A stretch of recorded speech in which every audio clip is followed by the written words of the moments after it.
مالک صاحب میں آپ کی بات سے اتفاق کرتا ہوں کہ 1100 ارب روپے کے نیب میں جو ان کے مالی معاملات تھے وہ انہوں نے معاف کروائے. وہ اے وی ایمز اور اوورسیز ووٹنگ وہ تو چھوڑے، وہ سائڈ پہ رکھے. یہ 3 پوائنٹ ایجنڈا تھا ان کا.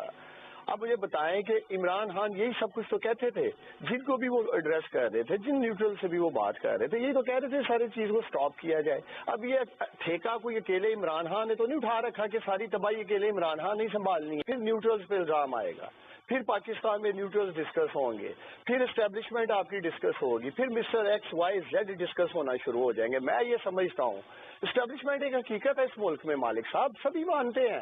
اسٹیبلشمنٹ کا کام ہے ملکی مفاد میں کام کرنا، ملکی مفاد کا دفاع کرنا مالک صاحب. اور آج ملکی مفاد یہ ہے کہ عمران خان پنجاب جیت چکا ہے، کوئی بھی بیچ میں نہ آئے، اس کو حکومت بنانے دے، وہ 2 ماہ میں توڑ دے، 3 ماہ میں توڑ دے، اگلا پورا ٹینیور مکمل کرے. لیکن یہ جو ہونے جا رہا ہے یہ مزید انارکی کی طرف جائیں گے. آپ دیکھیں گے لاہور والے سڑکوں پہ ہوں گے، اگر نہ لاہوریے سڑکوں پہ ہوئے، پنجاب بھر کے لوگ